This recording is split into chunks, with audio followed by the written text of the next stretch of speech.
اب دیکھیں کہ حکومت چیخ چیخ کے کہہ رہی ہے کہ مذاکرات ہونے چاہیے، اور پھر پی ٹی آئی کہتی ہے کہ جب مذاکرات ہوں گے تو ان کو اجازت تو اسٹیبلشمنٹ دے گی نون لیگ کو۔ ہوا کچھ یوں ہے کہ یہ اب اسٹیبلشمنٹ مذاکرات کے لیے بےتاب ہے، اور کہتے ہیں رانا ثناء اللہ کہ پی ٹی آئی سے مذاکرات میں اسٹیبلشمنٹ نہیں، عمران خان سب سے بڑی رکاوٹ ہے۔ یہ رانا صاحب نے بڑی درست بات کی ہے، چونکہ جو باہر والی قیادت ہے وہ تو کمپرومائز ہو جاتی ہے، وہ تو کچھ بھی کہہ دیتے ہیں، اور عمران خان کے سامنے جو شرائط رکھتے ہیں وہ عمران خان نہیں مان رہے، اور رانا ثناء اللہ کے بقول کے جو مذاکرات ہیں اس میں جو رکاوٹ ہیں وہ عمران خان ہیں، اور وہی عمران خان جو جیل میں ہیں۔ تو جو آپ ٹرمز کنڈیشن عمران خان کو دیتے ہیں کہ مینڈیٹ کی واپسی کی بات نہیں کریں، ری الیکشن کی بات نہیں کریں، آپ جو قیدی بے گناہ ہیں ان کی بات نہیں کریں، حالانکہ گزشتہ روز 57 لوگوں کو انہوں نے چھوڑا اور چھوڑنا پڑا، اور باقیوں کو بھی چھوڑیں گے۔ یہ تاثر یہ دے رہے ہیں کہ دیکھیے خان صاحب ہم آہستہ آہستہ لوگوں کو ریلیز کر رہے ہیں۔ عمران خان صاحب تو مطالبہ کریں کہ شاہ محمود قریشی کو چھوڑیں، یاسمین راشد کو چھوڑیں، جتنے لوگ ہیں عام سے خاص تک ان سب کو چھوڑ دیجئے، پھر ان کی باری آئے گی اور اس کے بعد مذاکرات کیے جائیں گے۔ تو دوسری بات دیکھیے کہ مذاکرات کے لیے عمران خان کی طرف سے باضابطہ آفر آئی تو اس کی کریڈیبلٹی ہوگی، یہ خواجہ آصف کہہ رہے ہیں۔ پھر وہ کہتے ہیں کہ مذاکرات کی آوازیں آئی ہیں مگر ابھی پی ٹی آئی کی جانب سے حکومت کو مذاکرات کی کوئی باضابطہ آفر نہیں آئی۔ وزیر دفاع خواجہ آصف، وہ باضابطہ آفر اب آپ کو کہیں اور سے آئے گی۔ پھر محمود خان اچکزئی صاحب نے بڑا سخت بیان دیا، اور وہ کہتے ہیں کہ مینڈیٹ واپس کرو، ہم بات چیت کریں گے۔ یہ وہ ہیں جو تمام سیاسی جماعتوں کے سربراہ ہیں، جنہوں نے اپوزیشن کی جو جماعتیں ہیں، اور انہی ہی کے ذریعے حکومت کے ساتھ مذاکرات ہونے ہیں۔ مذاکرات مینڈیٹ کی واپسی کے بعد شروع ہوں گے۔ یہ حکومت ناجائز ہے، جعلی مینڈیٹ پر بیٹھی ہوئی۔ عمران خان کسی کو اچھا لگے یا برا، اس کو کروڑوں لوگوں نے ووٹ دیا ہے۔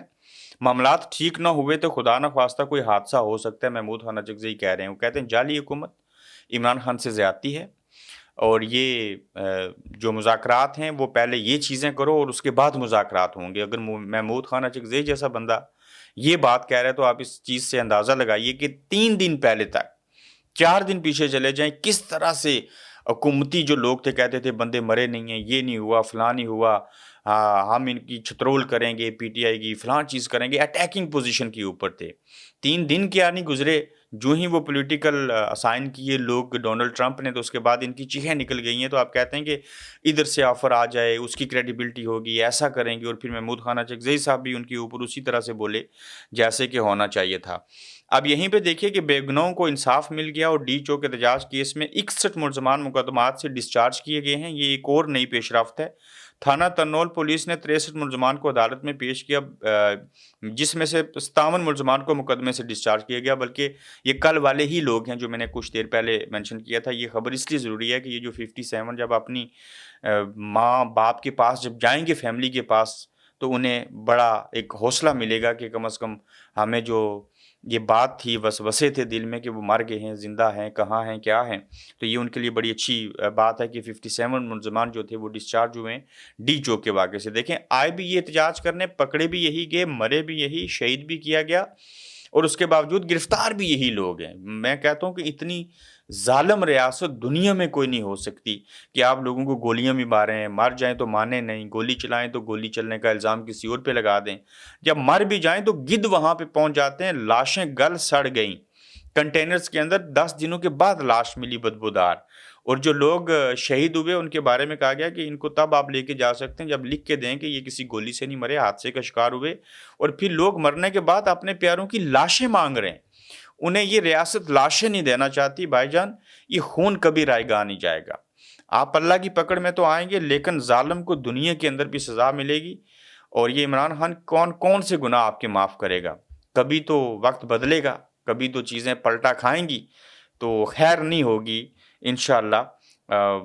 ظلم کا بدلہ جو ہے وہ تو لینا چاہیے، اور اس کی ریشو دیکھنی چاہیے کہ کتنے لوگوں نے جو ہے وہ سفر کیا۔ آسمہ شرازی صاحبہ نے بڑی اچھی بات کہی، کہتی ہیں کہ پاکستانی میڈیا عمران خان کے حق میں، بلکہ یہ اہم بات ہے کہ اگر آسمہ شرازی ایسے کہہ رہی ہیں تو واقعی پاکستانی میڈیا عمران خان کے حق میں ہے۔ وہ کہتی ہیں کہ تحریک انصاف پاکستان کی سب سے بڑی سیاسی قوت ہے، سیاسی حقیقت ہے، اس سے انکار کرنے والے خیالی دنیا میں رہتے ہیں۔ اس کے حامیوں کو نہ تو بحر عرب کے سپرد کیا جا سکتا ہے اور نہ ہی عمالیہ کے پیچھے دھکیلا جا سکتا ہے۔ بالکل آسمہ شرازی صاحبہ جو ہیں انہوں نے ٹھیک کہا ہے، 1 سال لگا لو یا 2 سال، آخرکار عمران خان کے ساتھ مکا کرنا ہی پڑے گا۔ بہتر ہے عمران خان کے ساتھ بات کر کے اسے اپنے اور ملک کے لیے استعمال کر لیں۔ بٹن دبا کر عمران خان فارغ نہیں کیا جا سکتا۔ ہاں، نجم سیٹھی بھی کہہ رہے ہیں کہ عمران خان کے ساتھ مذاکرات آج نہیں تو کل کرنے پڑیں گے. کوئی بٹن دبا کے اس کو فارغ نہیں کر سکتے, اسے کسی پہاڑی کے پیچھے نہیں دھکیل سکتے, کسی کیٹو پہاڑی کے پیچھے اور کہیں اور. اس کی وجہ ہے جتنا مرضی عرصہ اس کو جیل میں رکھیں, اینڈ آف دی ڈے آپ کو مذاکرات کرنے پڑیں گے. اور یہ نجم سیٹھی صاحب اگر ایسا کہہ رہے ہیں تو وہ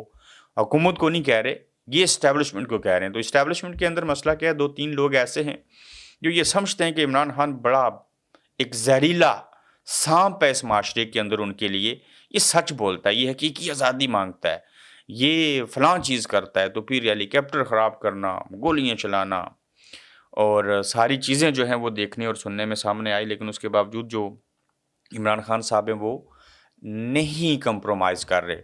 میں آپ کو یہاں ایک مثال دیتا ہوں. پچھلے دنوں آپ نے خبر سنی ہوگی کہ 25 سے 30 جو بھارتی فوجی تھے وہ آزاد کشمیر کے ایک سرحد پار کر کے ایک علاقے میں گروم کے اندر گھس آئے. اور جب گھسے تو عوام نے اپنی فوج سے کہا, جو پاکستانی فوج ہے وہاں پہ تعینات, کہ آپ نے ان کے اوپر گولی کیوں نہیں چلائی. اب یہ پوچھ رہے ہیں کہ گولی کیوں چلائی, پہلے ثانیہ ڈی چوکا اور کشمیریوں نے پوچھا کہ گولی کیوں نہیں چلائی, تو پتہ ہے آپ کو کیا جواب ملا؟ انہوں نے کہا جی کہ ہمیں اوپر سے حکم نہیں تھا. تو اس مینس کہ جب تک اوپر سے حکم نہ ہو گولی نہیں چلتی. بھارت کی فوج آ جائے, آپ کی سرحد کراس کر کے ہماری حدود میں داخل ہو جائے, آپ اس کے اوپر گولی نہیں چلاتے چونکہ اوپر سے حکم نہیں ہے. اور ڈی چوک کے اندر آپ نے کس کے کہنے کے اوپر گولی چلائی اور کیوں گولی چلائی, اس کا جواب نہیں دے پا رہے آپ. یہ بڑے اہم نکتے ہیں اور جلد چیزیں جو ہیں وہ ایکسپوز ہو جایا کرتی ہیں. یہ وقت کبھی قیام نہیں کرتا, وقت جو ہے وہ سچ کو ایک نہ ایک دن سامنے لے آتا ہے. مولانا صاحب کی ایک بار پھر سے دھمکی ہے, اور وہ دھمکی کس نوعیت کی ہے؟ مولانا صاحب کہتے ہیں کہ بات نہ مانی گئی تو پھر ایوان کے بجائے میدان میں فیصلہ ہوگا. مولانا فضل الرحمان کا اسمبلی میں خطاب. تو مولانا صاحب آپ جو مدارس ہیں اس کی رجسٹریشن کروانا چاہتے ہیں, اللہ کرے ہو جائے, آپ کا ایک بڑا اچھا اور جائز مطالبہ ہے. بصورت دیگر ظاہر ہے آپ احتجاج کریں گے, تو احتجاج کرنا ہے تو پی ٹی آئی کے ساتھ آپ مل جائیں, مشترکہ طور کے اوپر چیزیں کریں. نظام سے آپ بھی نجات چاہتے ہیں, نظام کے بارے میں آپ کو بھی پتہ ہے, تو ایک وقت ہے, اس وقت کے اوپر تو میں چاہتا ہوں کہ اللہ کرے کہ عمران خان, پیپلز پارٹی, نون لیگ, مولانا فضل الرحمان, Jamaat Islami, M Q M, سب ایک پلیٹ فارم پہ آ جائیں. یقین جانیے ان سب کو جو ہے آزادی مل جائے گی. اور میں دعوے سے کہتا ہوں حقیقت کے اوپر مبنی جائیں, یہ سارے ایک ہو جائیں, اسٹیبلشمنٹ کے ٹاؤنٹ نہ بنے. تو میں چھوڑ دیں پی ٹی آئی, نون لیگ, پیپلز پارٹی, مولانا فضل الرحمان, جماعت اسلامی, میں صرف ایک ایم کیو ایم کی بات کرتا ہوں.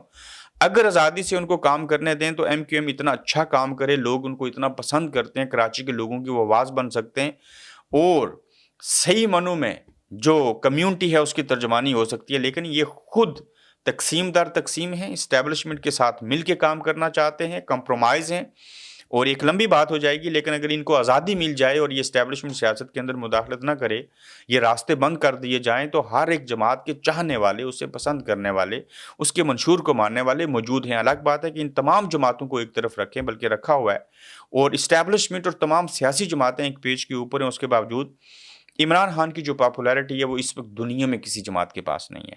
پاکستان کے اندر تو ہے ہی, میں کہتا ہوں دنیا میں ایسا کوئی لیڈر نہیں ہے. صرف امت مسلمہ کے جو ممالک ہیں اس کی بات نہیں کر رہا, میں تمام دنیا کی بات کر رہا ہوں کہ جو پبلک کی حمایت عمران خان کو بطور سیاستدان, بطور لیڈر جیل میں رہنے کے باوجود حاصل ہے, یہ اس وقت دنیا میں کسی سیاستدان کو حاصل نہیں ہے.